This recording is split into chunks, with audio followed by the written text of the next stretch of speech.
Hello friends, today we see the next part in our chapter Mechanical Properties of Fluids, lecture number 7. Okay, then what is the next part? Next part is a instrumental arrangement which is measure the pressure. Okay, instrument used to measure pressure are called pressure meters or pressure gauge or vacuum gauge. Below we will describe two instruments which are commonly used to measure pressure. First instrument is barometer. In barometer, instrumental arrangement is very simple and easy. In this instrument, we use one barometer tube which is like a long test tube, one dish and mercury. Then let us see instrumental arrangement. बघा, ज्या atmospheric pressure measure करण्यासाठी जे instrument वापरलं जातं त्या इन्स्ट्रुमेंटमधलं एक instrument काय आहे तर मर्क्युरी बॅरोमीटर. आता समोर जी आपल्याला डायग्राम दिसते ही मर्क्युरी बॅरोमीटरची डायग्राम आहे. ह्यामध्ये बघा मर्क्युरी बॅरोमीटरच्या डायग्राममध्ये आपल्याला काय काय दिसतं आहे तर ही एक long test tube like long tube आहे. त्याला आपण काय म्हणायचं आहे तर बॅरोमीटर ट्यूब ही आहे. खालची जी दिसते आपल्याला ती डिश आहे आणि ह्या डिश आणि ह्या ट्यूबमध्ये आपल्याला मर्क्युरी आहे. तर आता ॲक्च्युली अरेंजमेंट कशी असते आहे काय असते हे आपण आता ॲक्च्युली बघूया. Okay, barometer is an instrument which is used to measure atmospheric pressure. The pressure of the atmosphere at any point is equal to the weight of a column of air of unit cross sectional area extending from that point to the top of the atmosphere. Italian scientist Torricelli devised for the first time a method for measuring atmospheric pressure by using mercury barometer. Okay, आता हे जे आपल्याला atmospheric pressure measure करण्यासाठी जे barometer हे instrument तयार केलेलं आहे ते फर्स्ट यूज कोणी केले आहे तर Italian scientist Torricelli. Okay, then in mercury barometer, a long glass tube of about 1 meter length and diameter of about 1 centimeter is filled with mercury up to its brim and placed inverted in a small dish of mercury. बघा diagram मी परत explain करतोय. ही जी long tube आहे ही किती metre हे long आहे तर 1 metre long आहे आणि त्याचा डायमीटर किती आहे 1 सेंटीमीटर. ओके, ही पहिल्यांदा काय करायची आहे तर त्याचे टेस्ट ट्यूब आपण रेग्युलर जशी धरतो त्याप्रमाणे ही ट्यूब धरायची. याच्यामध्ये पूर्ण मर्क्युरी फिलअप करायचा आहे. त्यानंतर त्या ट्यूबच्या एंडवरती जो आपला ओपन एंड असतो त्याच्यावरती एक छोटंसं आपलं अंगठा किंवा बोट त्याच्यावरती धरायचं जेणेकरून त्यातला मर्क्युरी आपण ती ट्यूब उलटी करून डिशमध्ये ठेवेपर्यंत त्यातला मर्क्युरी बाहेर पडू नये यासाठी. ज्या वेळेला आपण त्या ट्यूबवरती आपण अंगठा ठेवणार आहे ते अंगठा ठेवलेली ट्यूब जी आहे मर्क्युरी भरलेली ती काय करायची आहे तर डिशमध्ये उलटी ठेवायची आहे. तर पुढे काय होणार आहे बघा, the level of the mercury in the glass tube lower as some mercury spills in the dish. Okay, ज्यावेळेला आपण डिशमध्ये ती मर्क्युरी ह्याची बॅरोमीटर ट्यूब जी ठेवणार आहे उलटी करणार आहे त्यावेळेला काय होणार आहे त्यातला थोडा मर्क्युरी जो आहे तो जरासा बाहेर येणार आहे. ओके, त्यामुळे काय होणार आहे तर एक gap is created between the surface of mercury in the glass tube and the closed end of the glass tube. This gap contains only mercury vapors and no air and is called a Torricelli vacuum. Okay, बघा ज्यावेळेला आपण ही tube ठेवणार आहे त्याला काय होणार हा ह्यातला थोडा मर्क्युरी इथून जो आहे तो जरासा बाहेर पडणार. बाहेर पडला की काय होतो तो ह्या डिशमध्ये पसरणार आहे. ओके, त्यामुळे काय होणार आहे तर ट्यूबमधला मर्क्युरी ऑब्वियसली कमी होणार आहे. ट्यूबमधला मर्क्युरी कमी झाल्यामुळे ह्या जो पार्ट आहे ट्यूबचा वरचा जो पार्ट असणार आहे जो क्लोज एंड असणार आहे त्या क्लोज एंडमध्ये काय होणार आहे तर एअर तर नसणारच आहे.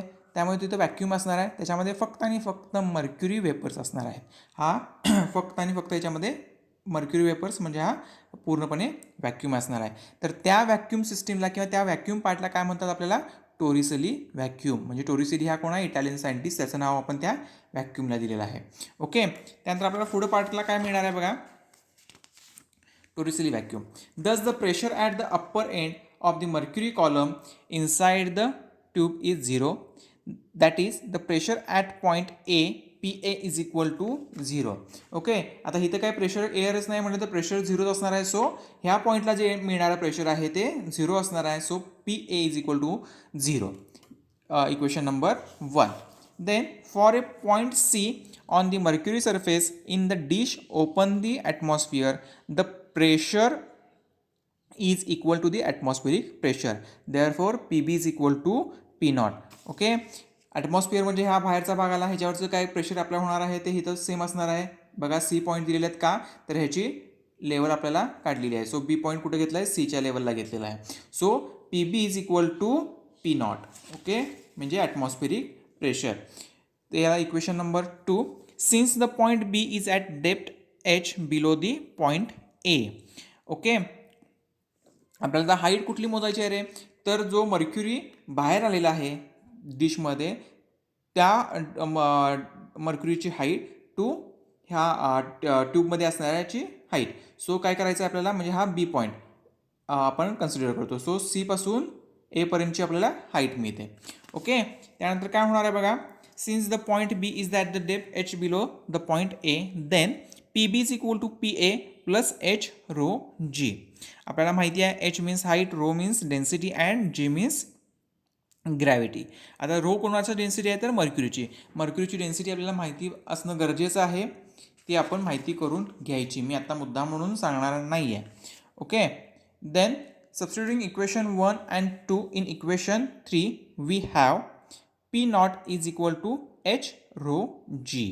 ओके, 1 and 2, 1 कुठलं होतं, P A is equal to 0 and P B is equal to P naught.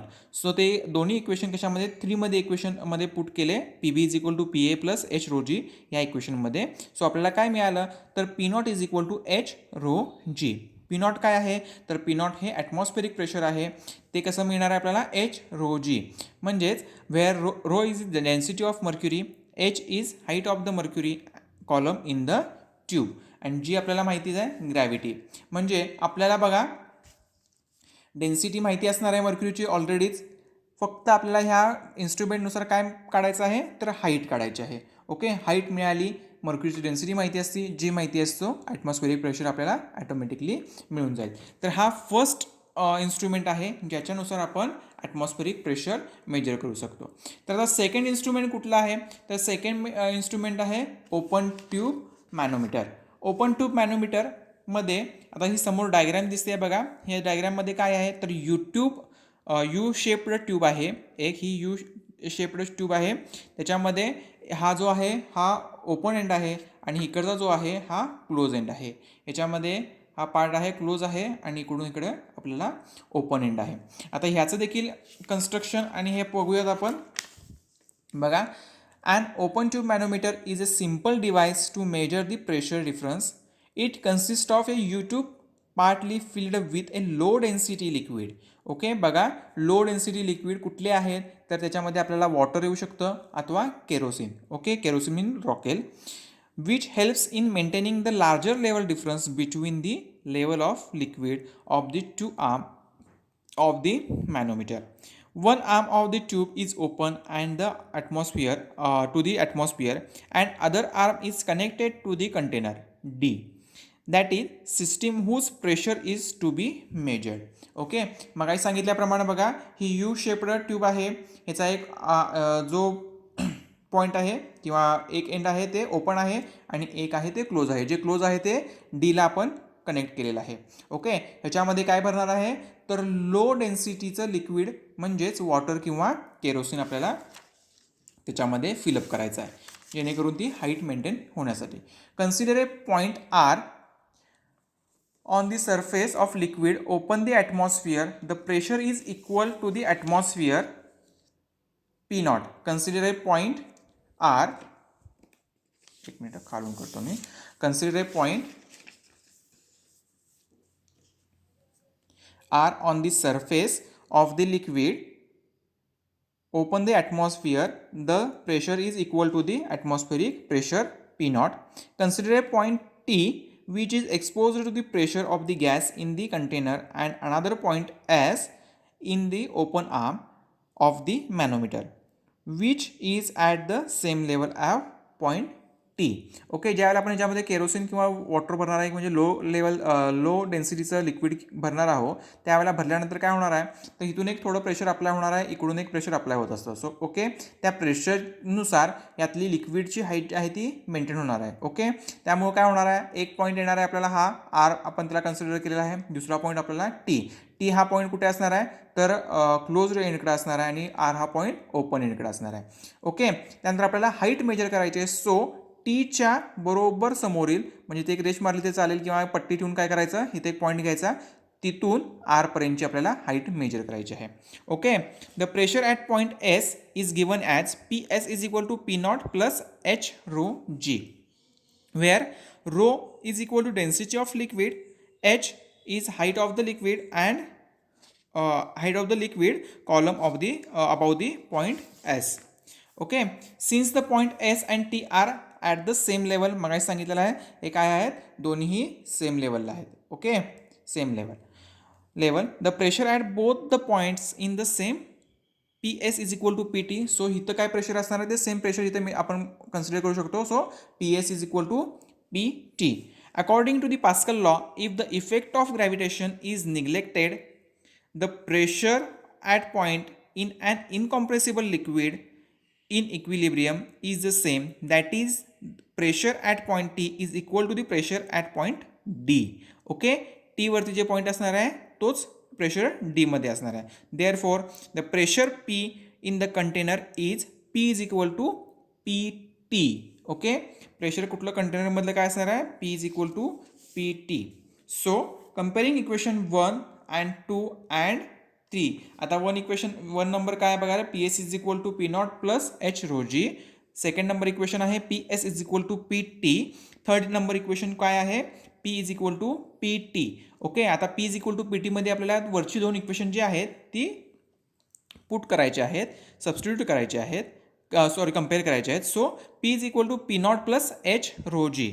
Okay, the manometer measure the gauge pressure of the gas in the container D which is given as. Okay, आता P minus P naught is equal to H rho G. Okay, म्हणजे काय, तर manometer measure the gauge pressure of the gas in the container. आता gauge pressure म्हणजे काय रे, आपण हा शब्द आपण ह्याच्या अगोदर वाचलेला आहे किंवा ऐकलेला आहे, आपण बघितलेला आहे. तर गेज प्रेशर म्हणजे काय सांगा रे, तर गेज प्रेशरमध्ये the difference between the absolute pressure and atmospheric pressure, absolute pressure and atmospheric pressure. Okay, तर आपण आज दोन इन्स्ट्रुमेंट बघितलेले आहेत ज्याचा यूज ॲटमॉस्फेरिक प्रेशर यूज करण्यासाठी होतो. त्यातलं फर्स्ट इन्स्ट्रुमेंट आहे बॅरोमीटर, मर्क्युरी बॅरोमीटर, आणि सेकंड इन्स्ट्रुमेंट आहे ओपन ट्यूब मॅनोमीटर. ओपन ट्यूब मॅनोमीटरमध्ये आपल्याला लो डेन्सिटीचं लिक्विड यूज करायचं आहे, तर आपल्याला मर्क्युरी बॅरोमीटरमध्ये मर्क्युरी यूज करायचं आहे. दोन्ही इन्स्ट्रुमेंटचे अरेंजमेंट, कन्स्ट्रक्शन, त्यांचं वर्किंग हे समजून घेऊन व्यवस्थित लिहून काढा. ह्याच्या पुढचा पार्ट आपण पुढच्या लेक्चरला पाहूया.